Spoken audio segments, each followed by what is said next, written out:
Welcome, everybody. Please share the podcast. I have a very big God. Oh, no copyright. He's always by my side. A very big God. I have a very big God. A very big God. Oh. Hey. A very big God.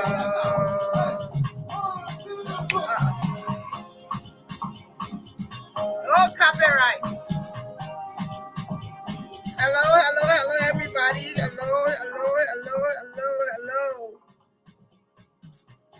Hello, everybody. Welcome to GeeTalk, the Kolo show. Welcome to all of you. Please share the show. Please invite somebody. Share it to your friends. Share it to your loved ones. We know this is prime time. People might be busy, but we have someone very important that we want to talk to about Liberia. Let me make sure that my phone is on Do Not Disturb. So I want to welcome you to our GeeTalk Kolo show. This is the show where we talk Liberian news in Kolokwa, but also we want to be able to become very engaging in the dynamics of Liberia as we move forward. So every now and then we'll do a one-on-one with someone who has some interesting developments and who would like to be a part of the new trajectory that we're on. It is important to mention here today that Ambassador Joseph Yima Boyka and Senator Jeremiah Kuhn were certificated today. That's an amazing news. So it is official. They are officially. So today, before we bring them in on, I'll talk English. Let me put in my today. Uncle Joe and Jeremiah, King Jeremiah, the two of them today, they get a paper interdeviator. Interdeviator to the election commission. She get in the paper. She say, yeah, your paper here. Yes, you won the election. Yes, you will be the president and vice president. Amazing, but let me tell you, today some people are blessed. They dressing today. I was smarty. Hey, I was not smart dressing today. The people put out today. First of all, let me tell you, you go look for that show, you go look for the podcast, you go see it for yourself. The people then dress, they dress strong today. But of course, we want to be very engaging. We want to encourage everybody. We want to talk to Liberians as a whole. This is a new Liberia. Deco, hello. This is a new Liberia. And we want to make sure that we're engaging everyone. We're welcoming everyone to come to the forefront to be able to help us as Liberians rebuild our country. So we have today as our guest, how I know you're asking. Welcome, Wynfred. Thank you. And thanks for having me. I think I think this is my first time. Yes, this is your first time on Colloquial Show. Yeah. On the GeeTalk show. On the Me Gossip platform. But some people are asking, no, it's not today. It's not GV's. This is not a Women with Words show. This is a Colloquial GeeTalk. And we wanted to be able to talk to Wynfred Russell. Wynfred is a brother. He's a friend. He's a Liberian, most importantly.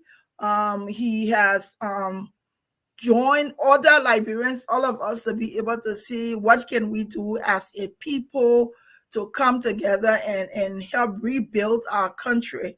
So as we start, Wynfred, I want you to tell us a little bit about yourself. Wynfred, also for those people who are watching who don't know who you are.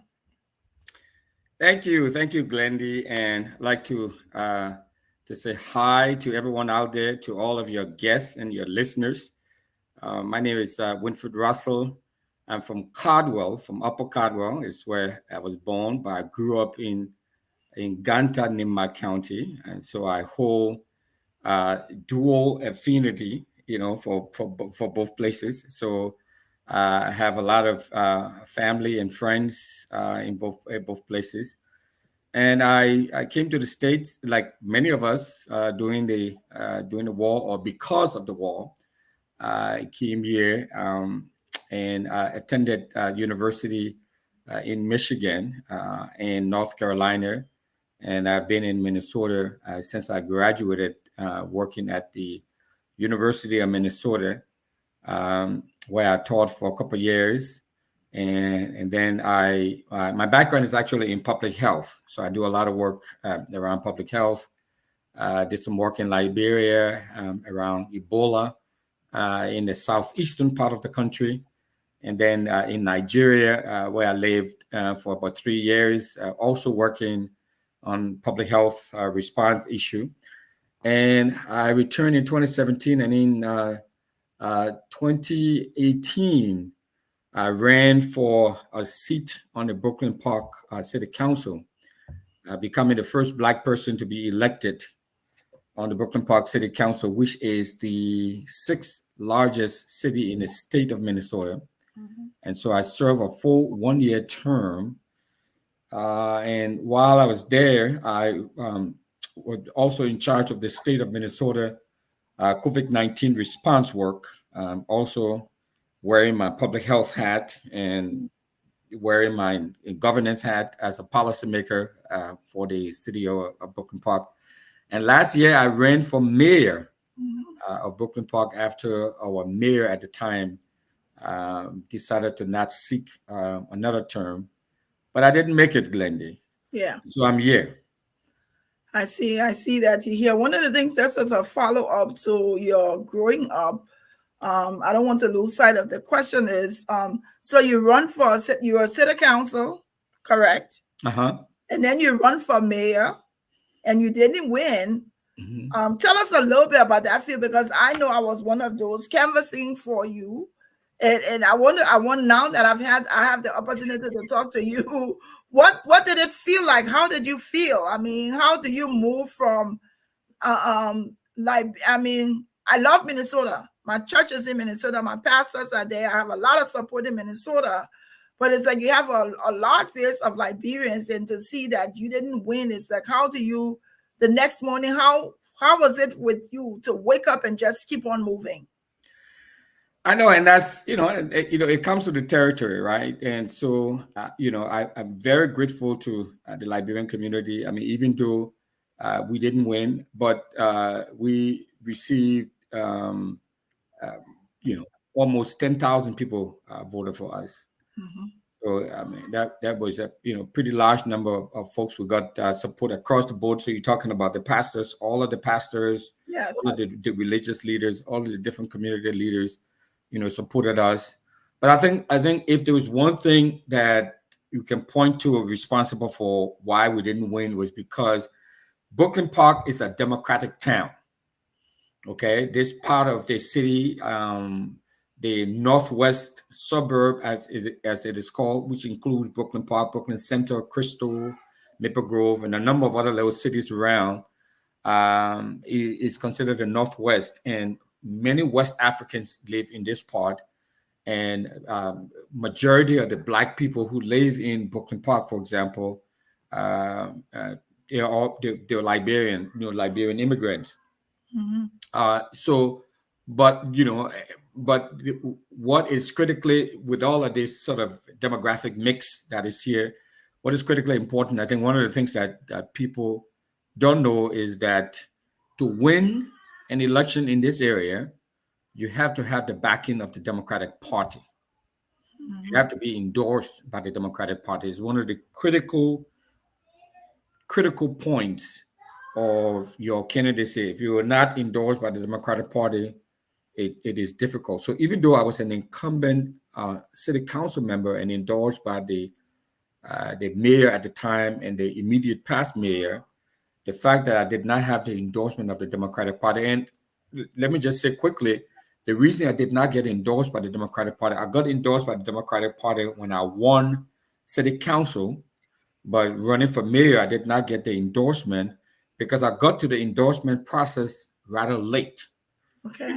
Because I did not know if I was going to run for my seat again as a city council member, or should When I you take the opportunity and run for mayor.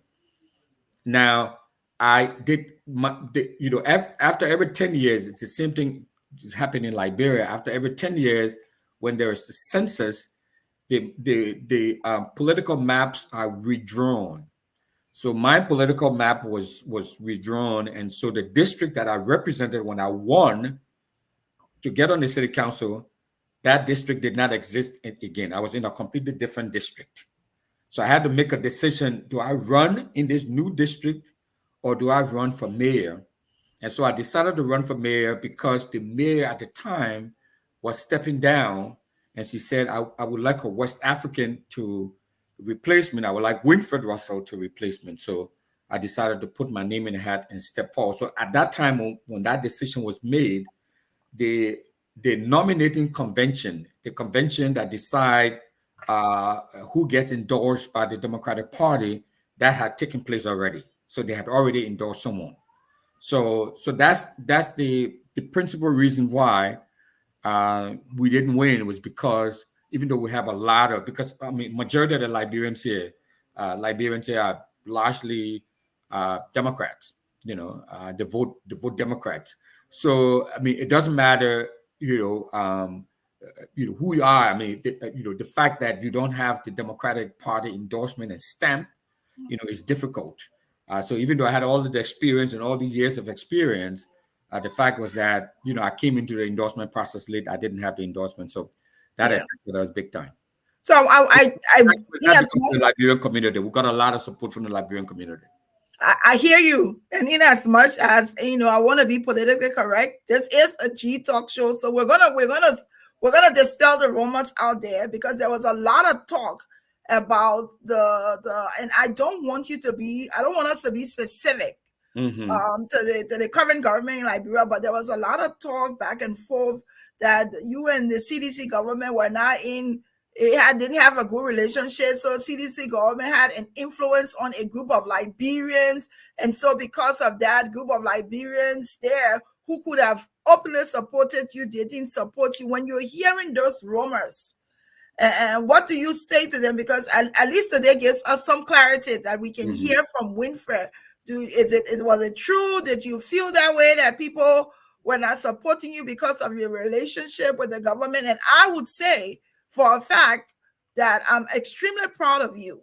And Thank you. I've also seen the work that you did with Mayor Pam Taylor from Painesville, because I'm from Painesville. And I Okay. see how influential you were there, and also with Mayor Koji when he even came to Minneapolis. So I know that. And Man, so, you done your research. I know you. So I know that you've been very. I mean, Painesville as a city as a whole, we can largely compliment you for the park that we now have in Painesville. Those things that were donated through your initiative.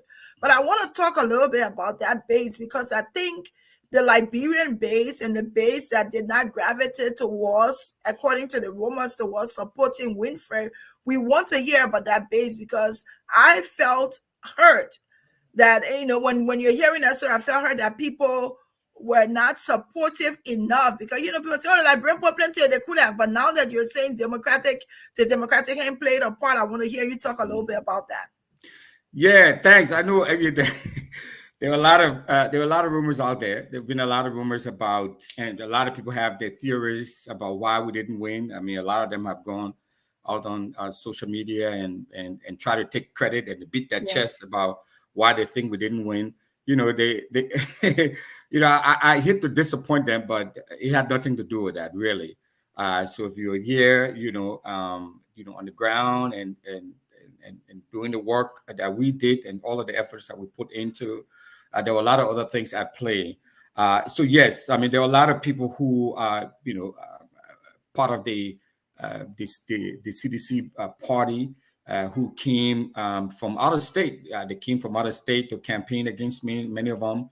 They tried, but they didn't have the impact. I mean, yes, I didn't win, but it was not because of what they did. I mean, it is true. It is no secret that I had very strong views about the CDC, their incompetence. I saw George Weah, as an existential threat to the republic. I mean, we've seen. I mean, at least we've gotten him out of there. So I make no apologies, and if I were to do it again, and CDC was there again, and George Weah especially too, I would not back down, and so because he was bad for Liberia. CDC has been bad for Liberia. George Weah has been atrocious for Liberia. I mean, it was just a colossal mistake. I mean, we've passed that. We're moving forward. Yes. And so there were a number of them who tried and thought that that it was because of their effort that we didn't win. No, they didn't have anything to do with that. I mean, it was primarily because, and I've tried to educate some of them and say, hey, you know what? If you want to learn and understand Minnesota politics and Brooklyn Park politics, Minnesota is a blue state. The first Muslim American to serve in Congress came from Minnesota. The second Muslim American to serve in Congress came from Minnesota, and then was joined by one from Michigan, from Dearborn, Michigan. We've had one of our governors was a pro wrestler. Okay, we have two women senators. I mean, so Minnesota is very progressive. A lot of people. It's a Democratic. It's a blue Democratic state. So if you don't have the badge and the endorsement of the Democratic Party, it's almost it can happen, and it has happened, but you stand a very slim chance of winning without especially in this northwest suburbs of the Twin Cities, where Brooklyn Park is located. Yeah. So let me just take a minute to just say to those of you who's joining us, we are having a one-on-one today with Wynfred Russell. We all know Wynfred. He's no small potato. I like to refer to he's no small potato in these grounds in the United States and also in Liberia. He's a Liberian that we are extremely proud of, who was in the city council in Minnesota, ran for mayor, didn't win, but he has not given up. He has continued to take his initiatives and his innovative ideas to our country. I know there was one time there was some work that you were doing with the police department. I also want to mention here that Hawa Meska is a huge fan of yours. Thank you. I just want to read one of her comments. She said, hope you will continue your ideas for our Liberian National Police. We are proud of you. Your contributions towards immigration for our Liberian people is highly appreciated. There are just certain people in Minnesota. If you know about Minnesota, there are certain people that you will speak of in Minnesota that someone has to know about them. It will be Sese Goa, it will be Wynfred Russell, and it will be Adama Kiatamba. Those three people, they are pronounced Liberians. It's like things are happening and they've become a huge part of what's going on. So I want to share. I will also mention Jackson George. Jackson George, yes. Jackson George, yes. But at least I mean, very quickly, I mean, one of the things is that I was only, and I really appreciated how I appreciate all your support and continued support. I mean, we're still there. We do the best we can. But I've always seen myself, Lindy, as the vessel by which the community gets power, and get access to resources here in Minnesota. We have a lot of opportunities. We see many other immigrant groups thriving, and we have the talent in our community. We need to support each other, and so we can get that. We can get that too. And my candidacy, my election was a reflection of all of the good things about Liberians and Liberian immigrants. the president-elect, Joseph Boakai, came down and supported me. He endorsed me. He campaigned, for me. Tiawon Gonglo came down, door knocked, campaigned for me. Senator Darius Dillon, he came and door knocked and campaigned, for me. The Spoon family, Henry Costa. I mean, there were so many different folks, Mariah Yakula. So across the board, everyone was coming and said, this is a Liberian and we want to support him. Mayor Wilmer Collins from Montana, he came down and supported me in Donak. This was a Liberian thing. Representative Ricks, from Colorado, she also came over and supported me. Ava Tokpa, you did not come, but I know you were there in spirit. I mean, you were calling people and begging them and appealing with them to come forward. So this was a Liberian thing. So my loss was a loss to the entire community, and we're feeling it. And I think we learned from that, and we're going to move forward. We're not going to give up. And we're going to do great things, and we're destined to do great things. We're poised to do to do some good things, and we'll continue to do that. So, Hawa, I really appreciate your support. So Zese is also here. He's saying Wynfred should be the arrowhead for our access to bigger power tables. So I'll tell you something, Wynfred, and I haven't had the opportunity to say, and I want to say it here today in this public space. And the opportunity to have a one-on-one with you, it means I can ask you any nonsense. I can tell you anything. But what I'm going to say to you is profound. When I first came across you on Facebook, when you're saying a vessel, every time I see you, I'm reminded of Rwanda, the movie. I don't understand how I cannot separate it, but it's almost like there is just something about you that there are a lot of people don't see and don't get and don't appreciate the work that you've done. But there are a few of us who know how important you are and who know your importance and what are some of the things you've done and your innovations. So I want to say that to you and wish you nothing but the absolute best. So Wynfred Russell, Minnesota didn't work as mayor. And of course, you can work anywhere. You work in foreign service, you work in UN, you've done some health work, public health. Of course, who doesn't need you? Who will not hire you? UN will hire you at a heartbeat. But you decide at this time to be in Liberia, to be in Monrovia. And when you were speaking, I hear your passion.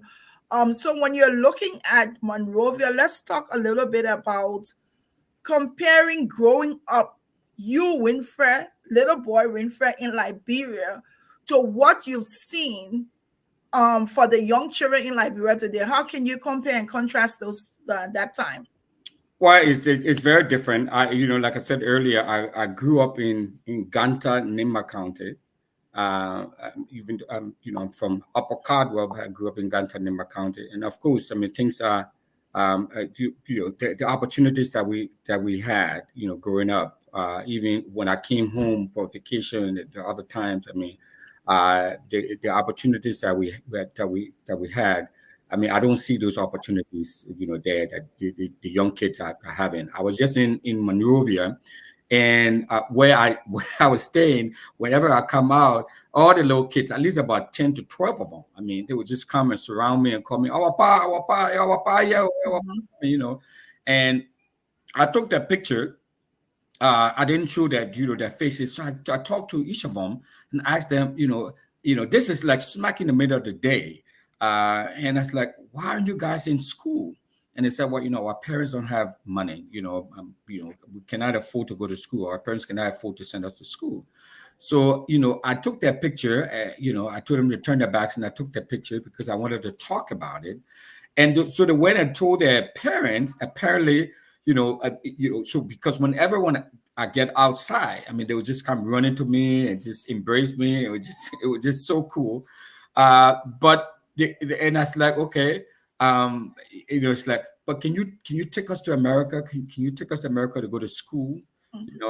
And I said, I don't know if I'll be able to take all of you guys to America, but what I can try to do is to make things better here, is to help to make things better here, so that you all can be able to go to school, so that your your parents and your family can have a job to be able to Mhm. afford for you to go to school. Yeah, and so so I was coming back one day, one of the mothers came running to me and said, "Oh, the kids love you so much, and they always, talking about you. Say, oh, our pa is going to take us to America. You guys say you're going to take all of us to America." That's like, so, but so just seeing, the future, and seeing, the opportunity, that these kids don't have, the lack of opportunity that they don't have.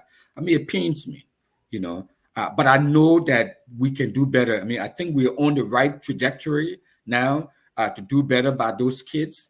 And so my childhood, of course, was all uh, rosy compared to what we see now, both in Nimba and in Upper Cardwell too, too as well. And so we try to do as much as we can. Like you talked about, the work that we did with Painesville. We got some decommissioned playground equipment, and we took it into Painesville. We work with Kakata too as well. As you know, Brooklyn Park has a sister city relationship with Kakata. Let's try to create, some recreational opportunities, some opportunities where kids, can go and and spend their days after school, and play and be kids again. So we had those opportunities. The kids now, sadly and unfortunately, don't have these opportunities. And so one of the things that we need to do, and one of the things that I would like to see happen, is for all of us to come together to see how best we can make these kids that are there in Liberia become kids again. That Okay. they're not selling on the streets, that they're not doing all the things that they were doing, that is taking their childhood away from them. Okay. This leads us into what are some of the things, like, I know I've seen you and I've laid those, I live for the videos you do where you catch people and you interview people who are visiting Monrovia, and who talks about the food, they talk about the place. But that's a form of tourism Mhm. that you're doing in disguise, because believe it or not, you're letting people know about our country, Liberia. So, talk about some of the things that you've worked on in recent times as it relates to the cleanup campaign, or Mhm. even the videos that you do. I'm sure every Liberian that goes back home has a huge idea of what they want their country to look like and Mhm. what things they want to do. But I want us to talk a little bit about what are some of the things that you've worked on recently. Because and I don't want anyone to feel that you haven't done anything. Like I said before, I can attest that Wynfred Russell has continued to help the Liberian government and the Liberian people by being innovative and by partnering with other mayors. Mayor Tom, Mhm. I talk about Pam Tiller and also Jefferson Kochi. You've done a lot. So I want you to tell us a little bit of what you've done in recent times in Liberia. Yes, thanks, Glendy. We continue to contribute. This is my birth country. I love Liberia, and whatever I can do to help to give back, to give back, is something that I will continue to do. And so I've not stopped, and I wouldn't stop.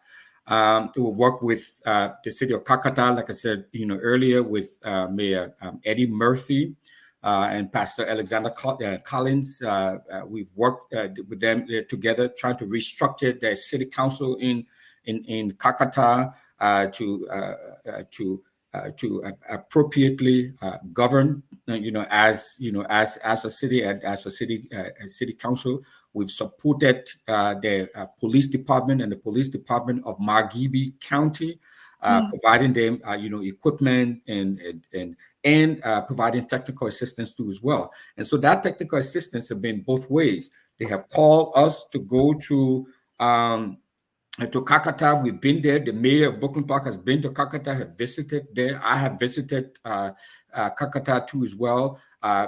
Sat in their city council meetings, try to work with them. The mayors from there, they have come here to Brooklyn Park. We work with them, so we work with them to show them how the process is done, and conducting meeting and engaging citizens, the whole cleaning up and garbage collection, the whole a whole garbage collection system. And like you said, we work very closely with Mayor Jefferson Koji.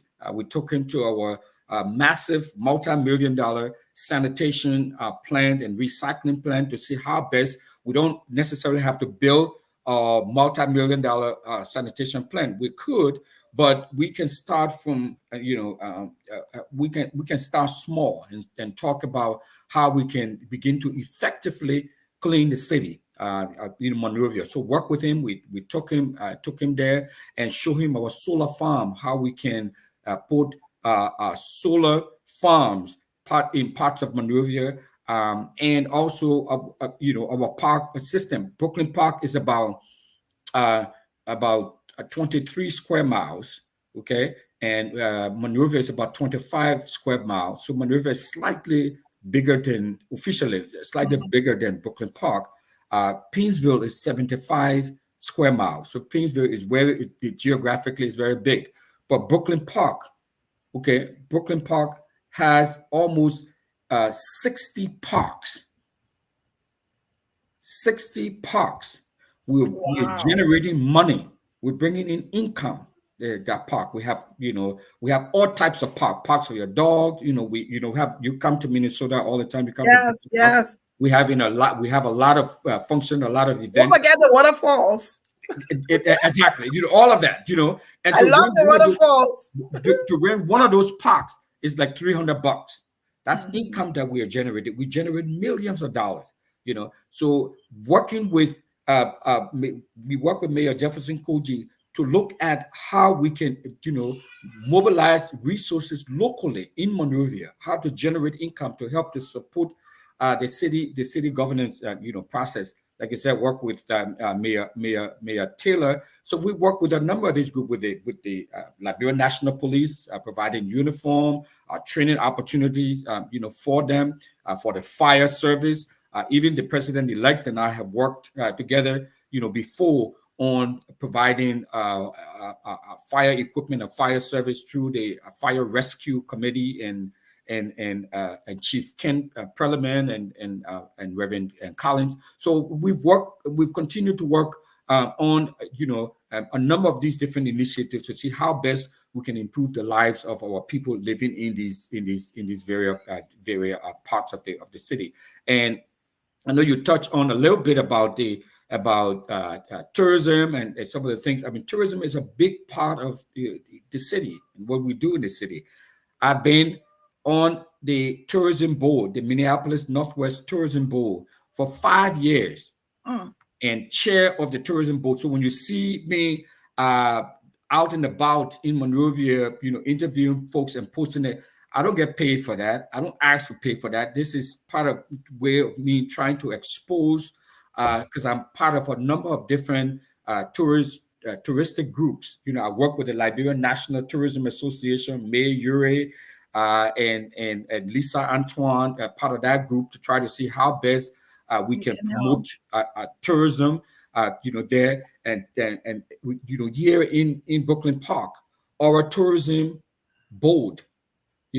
We generate almost $10 million a year just from tourism in Brooklyn Park, in this area. So you can imagine what we can do if we were to put in some sort of touristic plan or framework, and what we do in Monrovia, in Painesville and in Kakata. So these are all of the things that I've been working with the various mayors, the various leaders in Liberia over the years. I mean, during the Ellen Johnson Sirleaf administration with President-elect Boyka and many other leaders, to see how best I can provide my expertise and make the connections that we need to make to provide some of these resources to help develop our cities. Excellent. So Hawa is asking, what inspired you to do public service? My mother was a teacher. My sister now is a teacher in New Jersey, and I was a teacher too. I followed them, became an instructor at the university. So service has always been a part of me. Service has always been a passion of mine. So I have, from the time I was a young student in Ganta, work, on Ganta United Methodist Mission. I was very active in leadership, and so for me, service and giving back has always been front and center of what I'm about, and something that I really, I love to do. I know not everyone is cut out for it, and people No. always say, we're not, I don't like politics. No. Politics is not for me. But one of the things I tell them is that politics um, influences a lot of what we do. It determines who, how many roads we get, how many police officers we get, how much we get paid. I mean, it informs a lot of things. You don't necessarily have to be involved in electoral politics, but you can participate and be knowledgeable about what's going on. So I have just, used politics, as a springboard, you know, to do a lot of things for people, to help to improve the lives of people. Okay. So let's talk about like I say, any Liberian, anybody who's a Liberian going back to their country right now, especially after these elections and after the 6 years of George Weah, and now we've been blessed to have a new government. And anyone going back home, we all have vision. We all have spotted some things that we would want to do. I want us to talk to you about what are some of the things you want to be involved in, or what would you hope Liberia will become in a few years, and some vision or some plans that you think Liberia could benefit from? Because not only because you are a Liberian, but because you are a Liberian with a lot of foreign experience, other countries, you've lived in other countries, but also you've been an integral part of supporting Liberian initiatives in Liberia. So when you look back at your country now, moving forward, moving it here, what are some of those things you would like to see us do? Or what is the vision? What should Monrovia look like for Wynfred Russell? Well, I mean, one of the things is that, look, like all of the Liberians out there who wanted to see a change, who were desperate for change. I mean, now that we have, I mean, we saw the mess that we're in, for 6 years. I mean, God blessed us, has blessed us, that we've turned the corner. So I just to offer my my support and say, hey, I'm here. I mean, wherever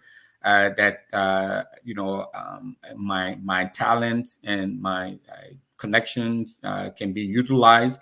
I'm available. I'm willing. I mean, I think one of the things is that we have a lot of competent, knowledgeable Yes. Liberians in the diaspora, but many people don't know about them or what they bring to the table. We have a guy like this Sisse Goya in Minnesota, who is a mathematician. Yes. He's And he's a performed. mathematician, and you know that my brother, I got to chime in. He's a mathematician, not for any state, but Yeah, for Minneapolis, yes, director of maths. yes. So So can you imagine? Can you imagine? So we see the can sort you of talent imagine? we have. So Yeah. we bring him into the Monrovia Consolidated School System, or the Ministry of education, Deputy Minister of Instruction, Curriculum and Instruction, or something like that. So I mean, so there were a lot of talent you have in all over the country. I mean, I could be dropping names here. Yeah, folks here and there. So it is incumbent upon all of us, I think, that we step forward and say, hey, I mean, there are many people around that they may not choose you, they may not choose me, they may not choose us, but at least let us just make ourselves available to say, hey, you know what, I'm available. And I do understand that there's some folks with young kids and cannot just pack up and move, but at least make yourself available to help out. To Yes. work with the folks who maybe be coming through, provide some assistance to them as best as you can. You don't necessarily need to be the head to provide assistance. I mean, Zeze doesn't necessarily need to be the deputy minister of curriculum and instruction to provide assistance. I mean, he can still provide assistance. I'm just using him because he's my Yes. brother, Yeah. to But we provide were we assistance were because insist upon it's that, same here. and And Zizek can say all he wants, but insist upon that. And one of the things I want to highlight is because President-elect Joe Parker has said they're going to hire competent people. Yeah. We want people. If we have a lot of people with expertise in Liberia, in Monrovia, Yeah. outside of Liberia, Yeah. outside of Monrovia. So when you have people with expert knowledge, you need to use them. Yeah. And not do it's like people always say the cliche, if you know better, you must do better. So we now must know and do better from the things you're seeing. Tell me what is the most Hawa has a question here, but I'll ask this question before I follow up with her question. What is most important for a Liberia, for a Monrovia you want to see? Is it cleaning the city, or is it tourism, or is it no more pimpins? Well, I think Pepe has a place. Yes, we have to yes. think about that. No, so so what I see, what is uh, my favorite city in Liberia is Harper, Maryland County. So what I would like to see in not just Monrovia. I mean, Monrovia is our flagship city. It's our capital city. So whatever happens in Monrovia sort of snowballs to other city. But one of the things I would like to see is that for us to have a really good mayoral structure and governance process in all of these cities, Banga, Ganta, Sanikule, Yes. Fishtown, Harper, of course, but Monrovia has to set that example. The first thing is that, um, uh, I know that it is being done now with this new initiative by the president-elect and some of his team, but we need to clean the city. We need to sustainably clean the city. So I would like to see a clean city. I would like to see a city that will rival a city like next door in Abidjan or Kigali, Rwanda. And I know we talk a lot about Rwanda. Oh We my hear people God, talking Rwanda. about Rwanda, but it didn't just happen overnight. It required a lot of sacrifices. It required a lot of hard work, and I think we can do that. And I think we can get that. We can get the city clean. We can get Yes. the city clean and make it stay clean, not just clean, the end of the month and then, in the middle of the month it's dirty again. But what are we doing to keep the city clean? How are we monetizing the trash? And so cleanliness is a big part of it. Tourism is another big part of it. So I talk about Harper. Harper is very touristic. It has a lot of touristic, potentials. So how are we laying out the different touristic uh, uh, um, principles and framework in these cities to sell them? We're not trying to attract the tourists that go to the Bahamas or the tourists that go to Las Vegas. We are looking for eco tourists. The tourists who will love the hardship in Picnic Grand, Grand Crew County. Who will go there to the rock formation there and chill out there. So we need to target, to know the kind of tourists to target, and we need to rebrand these cities. We need to rebrand Monrovia, to look at Monrovia not only as a place where you have a lot of trash, but as a place that where we can create jobs, where we can have people come and visit, where we can have people, come and sit and work in a tech, cafe. All of Yes. those things are possible. We have fiber optic in Monrovia, so all of these things are, these are possible. So this is part of what some of the things that I'd like to see. Banga has light. Ganta has 24 hour light. So does Zwedru. So does Fishtown. So does Harper. What are we doing? Why don't we put a free zone in Harper? Harper is not far from San Pedro in Ivory Coast, which is a major shipping port in Ivory Coast. So so there's a lot that we can do. So so we need leaders and folks with the vision the experience and the connection to try to try to change things. And I'm glad that we have a new government that Mhm. appreciates competence and Yes. appreciate people who come in with some wild idea to try to make a difference and change things. So we've talked a lot about Winfrey Russell, the workaholic. Winfrey Russell, Winfrey Russell, the politician. Winfrey Russell, the teacher, the innovator. What does Winfrey Russell as a person like to do for fun? I like to cook. So that's Yeah, why you see I have a lot of videos out there about food and all of food. that, even though it's stuff. So I love to cook, I love to read, and I love to write. I mean, as you see, I mean, always Yes, writing, always yes, posting, always writing. I mean, those are some of the things that I like to do in my spare time. But more importantly, to help people, to try to work with people to reach their full potential. okay. Okay, not all of us were blessed with the opportunities that we've been blessed with, and it's not a lot, but we're Yes, grateful for the little bit that we have, and we like to give back. So those are yes. some of the things. So you'll find me at a food shelf, or to Posting place something like huge roasted fish. I was like, or oh something my. like that. Yeah, that too. I was like, Lord have mercy. Look at they got the food here. They were looking good. I So know, right? one last question from Hawa. And like I said, this is it's really good. Sometimes we know people from a distance, but Mhm. it's also good to have these intimate one-on-one conversations so people get to know who this Winfrey Russell is. And when I hear based on hearsays, we can hear directly from you. Hawa wants to know, and it's a good question, what have been your greatest challenge in public service? And who are your mentors? Well, I think one of the things that I struggle with, and one of the greatest challenges that I've had. How thanks for that question. Is that I've been an activist for a long time. I've always been an advocating for so many different things, different causes. Equity. Health equity, and different things that we've been pushing and advocating for. So one of the things is that I learned very fast, and but just trying to find a way to navigate that sort of minefield has been sort of challenging. And that is, there is a big difference between being an advocate than being a legislator or a lawmaker. You can talk all of these flowery things. I'm going to do this. I'm going to do that. Look at why you guys are not doing this. You're so corrupt. You're so this.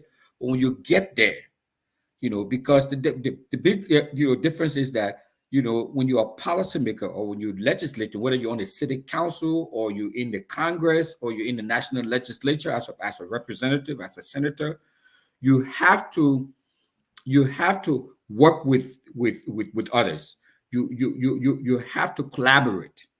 You have to it's a give and take. It's not your way. Okay, this is how I see it. You need to provide books and pencil and paper for these people. You need to do this. You need to do that.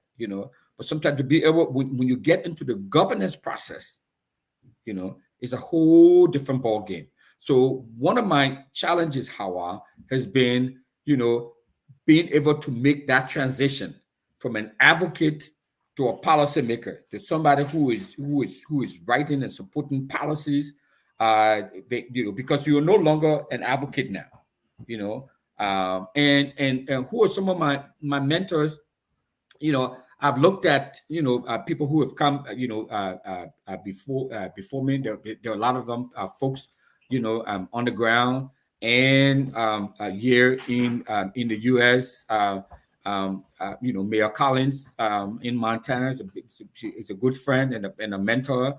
I look at Jerome Verdier, for example. He's a mentor. He's someone who I look up to. I like his um uh his uh his his embrace of his faith and and spirituality and all of that.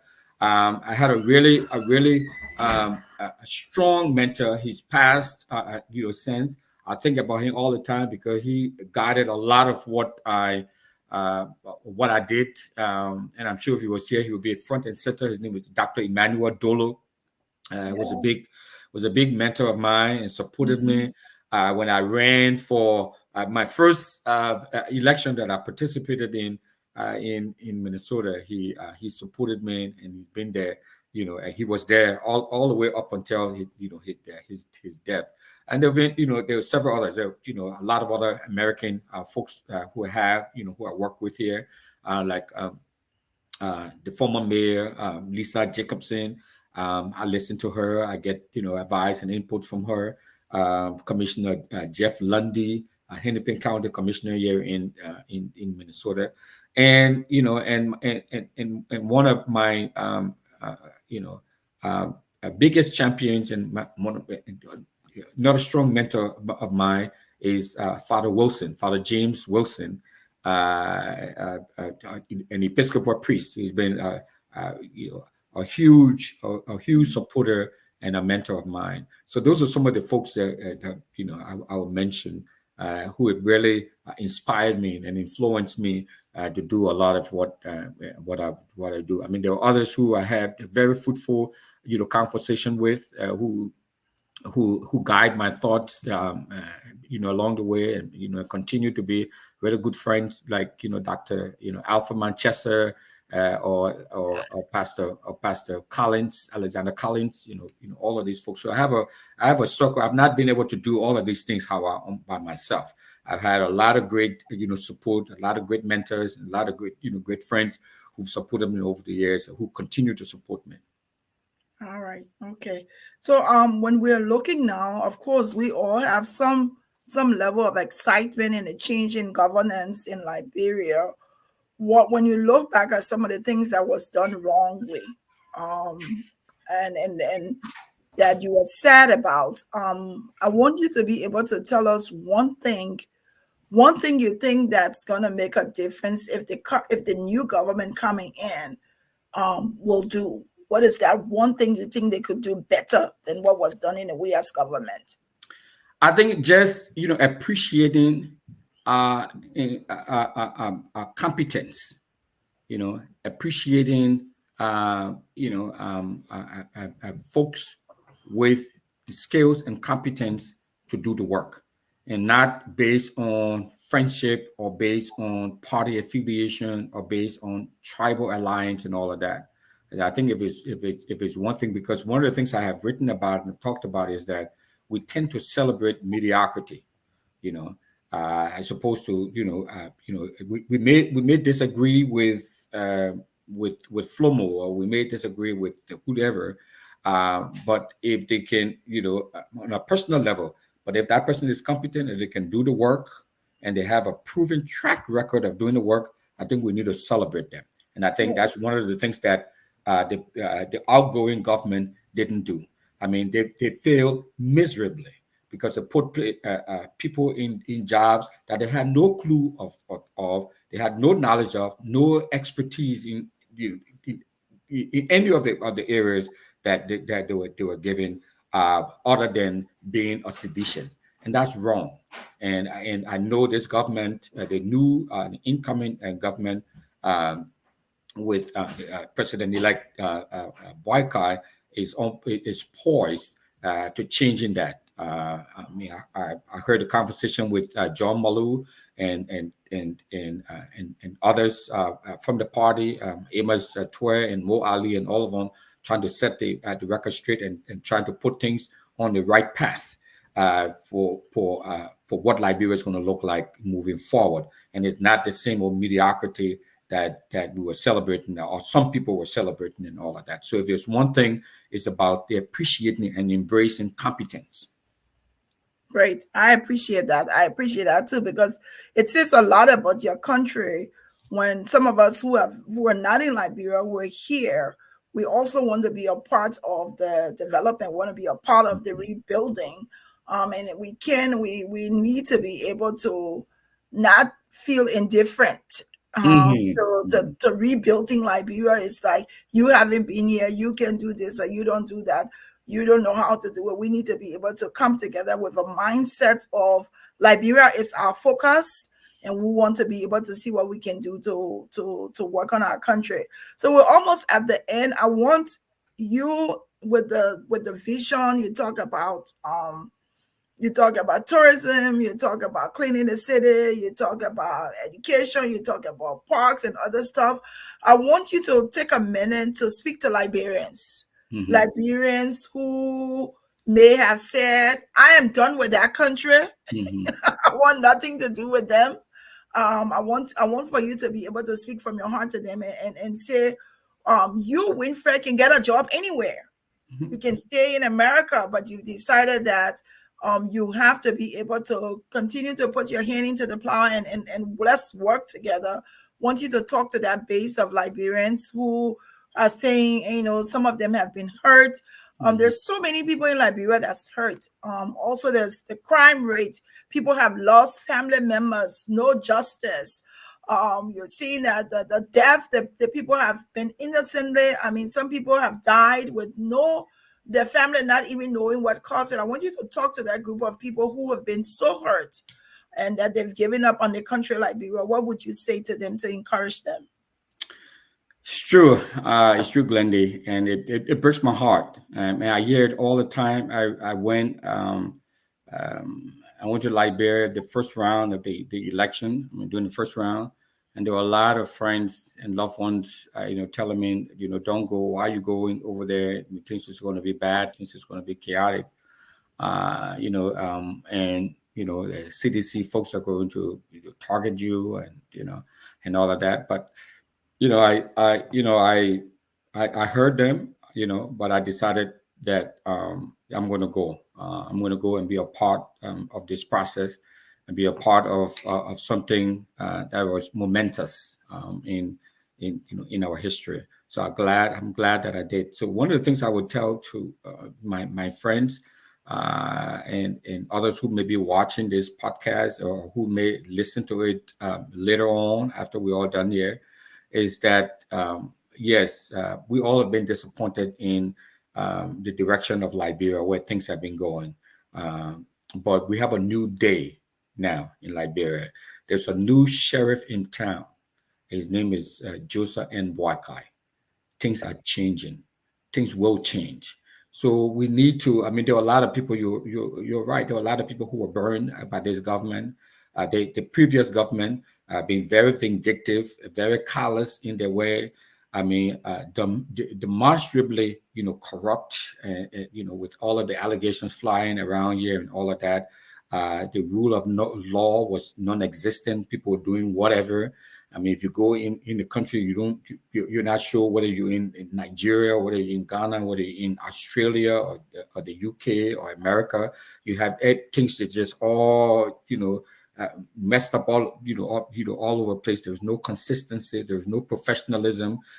So we went through all of that, but it's a new day now. So I think we can, to those of us who have the opportunity and the wherewithal to step forward to provide our expertise and to provide our time to this new government to try to turn things around. I would encourage you to do that. It is bad, but it's getting better, and it will be better. And so I think there's a great opportunity, for us, to step forward to try to contribute our quota to the development. Now, not all of us may be able to work in government. The private sector is there. There's opportunities there in the private sector. I'm looking at opening, businesses too as well to employ other Liberians. So there are a lot of opportunities, but at least this government is going to give us an opportunity to be able to do all of that. And if you are opportune with the privilege of working in this government as a civil servant or anyone in this government, is for you to put your best foot forward, for you to make your best effort to try to support the vision of Mr. Boakai, to support his new vision of how we can turn our country around. There are a lot of experts on the ground, that that we can work with. Those of us who coming from the diaspora, we want to go there. It's incumbent upon us to identify those our counterparts on the ground and work with them, but not come with this mentality that we know it all, or with this sledgehammer type mentality. We're going to break everything down and just rebuild and do this. There were some good things in Liberia. There's some things that are working. You know, some of the neighborhoods are there. They were thriving. They were stable and all of that. But let's work to see how best we can get some of those neighborhoods clean. I just started, something. I went to all of the, not all, but majority of the public corporations and agencies when I was in Monrovia, and I just wrote a I uh, saw that. page, and I went to NASCOR, and I was so impressed with NASCAR, and I checked, I talked to the folks there, talked to folks at NASCAR and out of NASCAR. I walked around, I went into the bathroom, I looked all over the place.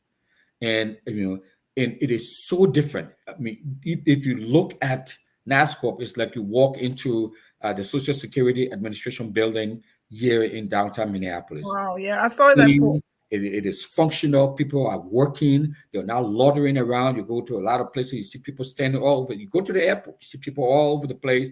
They're on their phones. They twiddling their thumbs and all that sort of stuff. That's not what you find at NASCAR.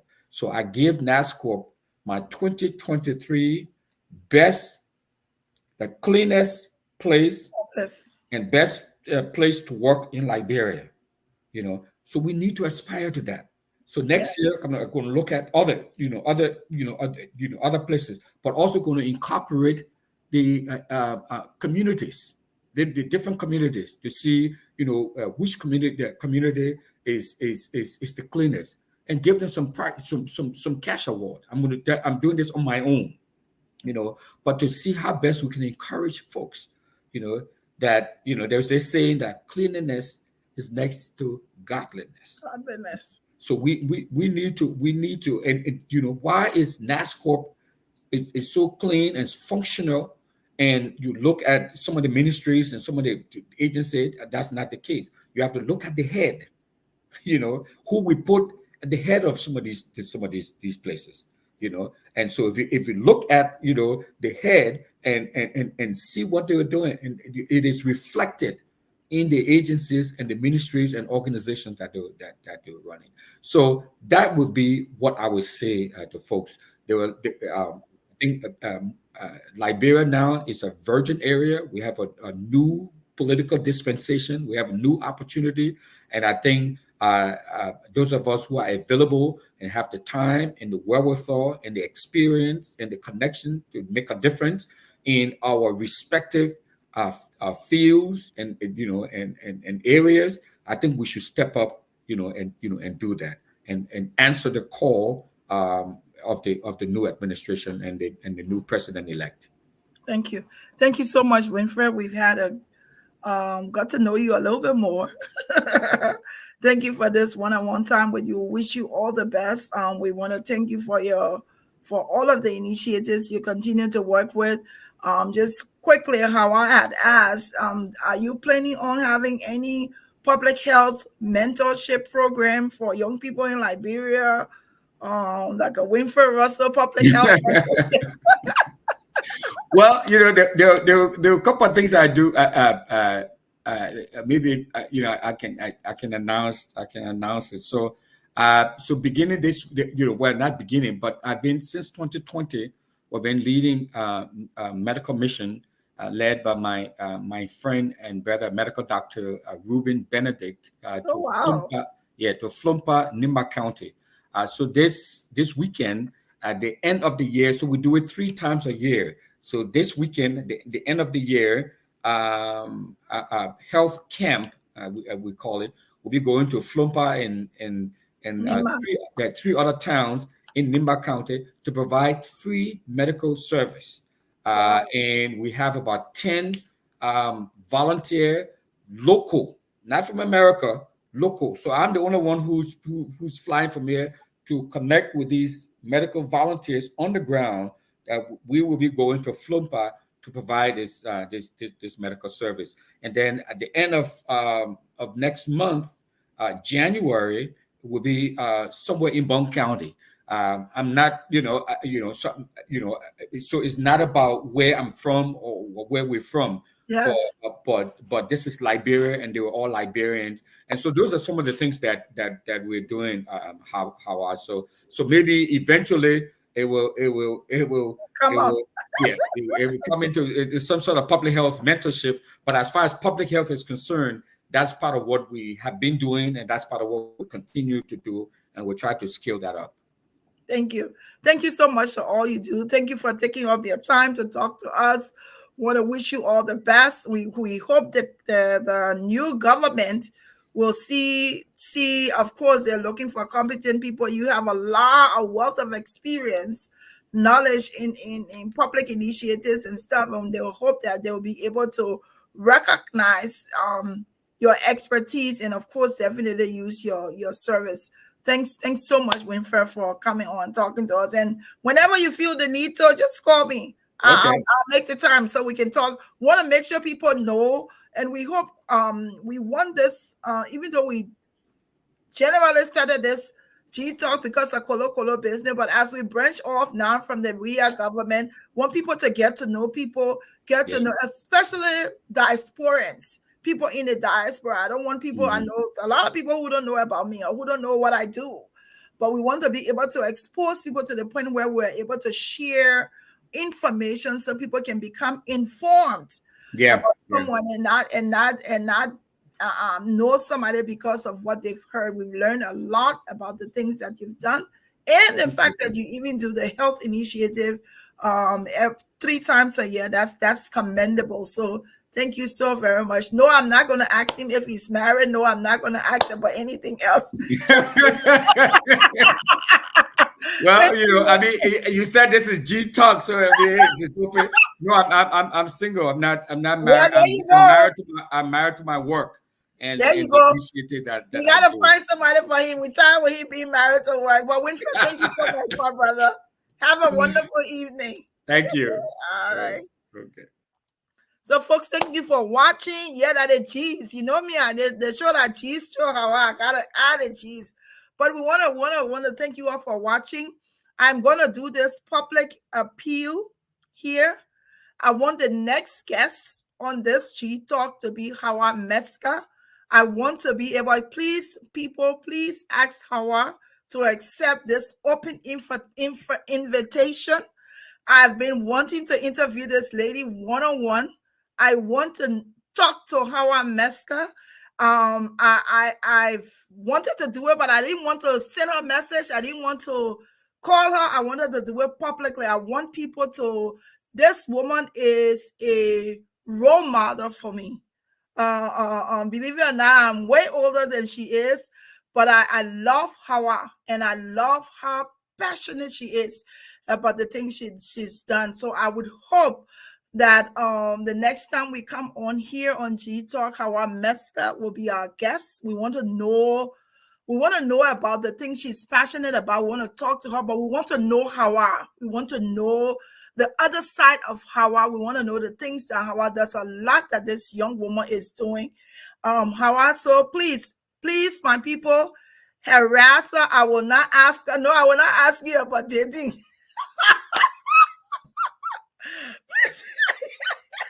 No, I will not ask you about dating, but some kind of way that dating question will come up. But of course, I want to talk to Hawa Metzger. I think I want this platform to be one where we do one-on-one. We talk to people, we get to know them, we become personable with them, so that people can also get to. Thank you, Zizi. Thank you for accepting the invitation. Thank you for accepting it. Folks, thank you all for watching GeeTalk. That is it. Today, we're not easy. As we close, President Boyka and Vice President Koum, they accepted their certificate today, my people. It is official. They officially getting the paper. But if you see Yomli Kanga today, that woman had a race to them. Hey, that's smarty. My people, here, but I thank you for watching. We've learned a lot about Wynfred. Next time, we'll come on. We'll be talking to Hawa Metzger. Okay? Bye-bye.